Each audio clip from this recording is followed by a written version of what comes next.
CM Yogi Adityanath बोल रहे हैं, सीधे आपको वहीं ले चलेंगे। 69 आईटीआई के उन्नयन का प्रस्ताव भी हम लोगों ने इसके साथ जोड़ा है। Sports science and injury centre की स्थापना की कार्रवाई भी प्रदेश में है। वरिष्ठ नागरिक कल्याण कोष की स्थापना और आंगनबाड़ी के उन्नयन की, जो लगभग 22,000 से अधिक आंगनबाड़ी हैं, आंगनबाड़ी केंद्र, मिनी आंगनबाड़ी केंद्र हैं, उनको मुख्य आंगनबाड़ी केंद्र के रूप में अपग्रेड करने की कार्रवाई को हमने आगे बढ़ाया है। प्रदेश में बुंदेलखंड औद्योगिक विकास प्राधिकरण के गठन की कार्रवाई को युद्ध स्तर पर आगे बढ़ाने के लिए भी प्रावधान किया गया है, जो लगभग 46 वर्ष के बाद प्रदेश के अंदर पहला ऐसा नया औद्योगिक शहर बनेगा, जो कानपुर और झांसी के बीच में हम लोगों ने प्रस्तावित किया है। फॉर्चून 500 कंपनियों के लिए एफडीआई पॉलिसी के क्रियान्वयन हेतु भी हमने धनराशि की व्यवस्था की है। आगरा लखनऊ एक्सप्रेसवे को पूर्वांचल एक्सप्रेसवे के साथ जोड़ने के लिए लिंक एक्सप्रेसवे के निर्माण की कार्रवाई को भी हम लोग इस बजट में हम लोगों ने प्राथमिकता दी है। इनोवेशन एंड रिसर्च के लिए आर्टिफिशियल इंटेलिजेंस, मशीन लर्निंग और स्टेट ऑफ आर्ट टेक्नोलॉजी के प्रयोग को प्रोत्साहन देने के लिए भी हम लोगों ने यहां पर व्यवस्था दी, बजट में प्रावधान किया है। आईआईटी कानपुर में medical research and technology centre की स्थापना, 500 बेडेड सुपर स्पेशलिटी हॉस्पिटल की स्थापना की कार्रवाई को भी इस बजट में हम लोगों ने, प्रदेश की जो महत्वपूर्ण चीजें हैं जिस पर जो हमारे पास पोटेंशियल है, वह स्पिरिचुअल टूरिज्म का बहुत बड़ा स्कोप हमारे पास है।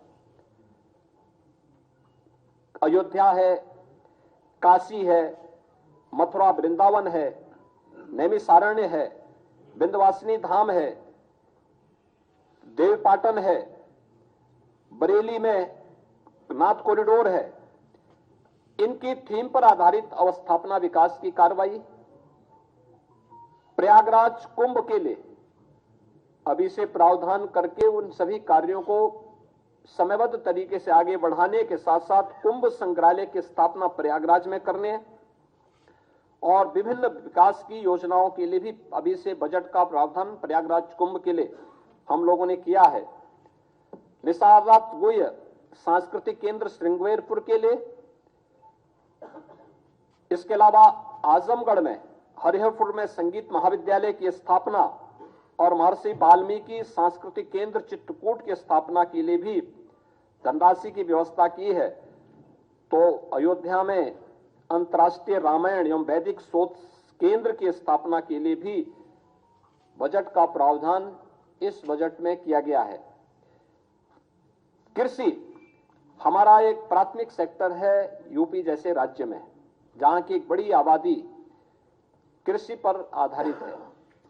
इसमें अन्नदाता किसानों के लिए हम लोगों ने मुख्यमंत्री खेत सुरक्षा योजना प्रस्तावित की है। प्रदेश में राज्य कृषि विकास योजना प्रस्तावित की गई है, इसके लिए भी धनराशि की व्यवस्था की गई है। प्रदेश के अंदर जो हमारे लगभग जो प्रदेश के अंदर निजी नलकूप हैं, उनसे जुड़े हुए किसानों को हम लोग बिजली उपलब्ध करवा सकें, इसके लिए निःशुल्क विद्युत आपूर्ति के लिए भी धनराशि का प्रावधान हमने बजट में किया हुआ है। और उत्तर प्रदेश की खेती को ग्लोबल वार्मिंग से भी उनकी पैदावार में प्रभाव न्यूनतम किया जा सके, इसके लिए automatic weather station, automatic rain gauge की स्थापना के लिए भी हर ग्राम पंचायत में स्थापित करने के लिए हम लोगों ने बजट का प्रावधान किया है, जो खेती किसानी के लिए, बागवानी के लिए, किसानों के लिए अत्यंत उपयोगी साबित होगा। वह भी हम इसके साथ करने जा रहे हैं। ऑर्गेनिक यानी जो natural and organic culture lab, tissue lab, agri tourism centre की स्थापना की कार्रवाई और मुख्यमंत्री लघु सिंचाई योजना के लिए भी हमने पर्याप्त धनराशि की व्यवस्था इस बजट में प्रदेश के अंदर प्रस्तुत की है। बजट मुख्य रूप से प्रधानमंत्री जी के उन संकल्पों को, जो प्रधानमंत्री जी का विजन है कि उत्तर प्रदेश देश की इकोनॉमी के ग्रोथ इंजन के रूप में अपनी भूमिका का निर्वहन करे, उत्तर प्रदेश का ये बजट उसका प्रतिनिधित्व करता है। $1 ट्रिलियन की इकोनॉमी उत्तर प्रदेश बन सके, जैसे कि मैंने आपको बताया कि पिछले 7 वर्ष में उत्तर प्रदेश की इकोनॉमी को हम दोगुना करने में सफल हुए, प्रति व्यक्ति आय को दोगुना करने में सफल हुए, और आज उत्तर प्रदेश देश की सबसे बड़ी तेजी के साथ उभरती हुई अर्थव्यवस्था में से एक है। तो स्वाभाविक रूप से यह बजट उन सभी भावनाओं को प्रतिनिधित्व करता है। प्रदेश में यह वर्ष हमारे लिए बहुत महत्वपूर्ण है। प्रदेश की स्थापना का, यानी प्रदेश के उत्तर प्रदेश नामकरण आने के बाद 1950 से लेकर के अब तक, जब 24 जनवरी 1950 को उत्तर प्रदेश का नोटिफिकेशन हुआ था, तो उसका ये अमृत काल है। अमृत काल में उत्तर प्रदेश के उन लक्ष्यों को प्राप्त करने के समय यह बजट उत्तर प्रदेश की अर्थव्यवस्था को एक नई ऊंचाई प्रदान करने वाला होगा। $1 ट्रिलियन की इकोनॉमी को अचीव करने के प्रधानमंत्री जी के विजन को आगे बढ़ाने में मील का पत्थर साबित होगा। और बजट में ग्रीन बजट की अवधारणा को भी सार्थक करने की दिशा में बहुत महत्वपूर्ण कार्य किए गए हैं, जिसमें 17 महत्वपूर्ण विभागों को प्रदेश के अंदर अंतर्राष्ट्रीय मानकों के आधार पर ग्रीन टैगिंग की शुरुआत का भी शुभारंभ हुआ है। बजट अनुमानों में तमाम अन्य कार्यों के साथ साथ उत्तर प्रदेश को, यानी ग्रीन टैगिंग करने वाला उत्तर प्रदेश देश का संभवतः पहला राज्य होगा जो इस दिशा में अपने प्रयासों को आगे बढ़ा रहा है। प्रदेश के अंदर हमने पिछले 2 वित्तीय वर्षों में आम बजट की जो हमारी प्रस्तुति थी वह डिजिटल हो गई है। पहले की भांति बजट पुस्तकों को प्रकाशित कराने की प्रथा लगभग समाप्त है। यह भी पर्यावरण के दुष्प्रभावों को काफी हद तक कंट्रोल करता है, कम करता है। हमारा 24-25 का यह बजट पिंक बजट भी है।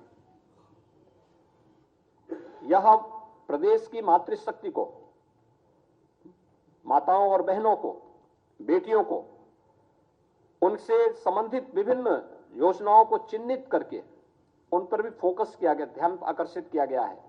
महिलाओं की, बालिकाओं के कल्याण, उनके सशक्तिकरण, संतुलित और उनके सर्वांगीण विकास की, जैसे मुख्यमंत्री कन्या सुमंगला की योजना का धनराशि हम लोगों ने 15,000 से बढ़ा के 25,000 रुपए किए हैं। इस प्रकार की अनेक अन्य घोषणाएं भी प्रदेश में की गई हैं।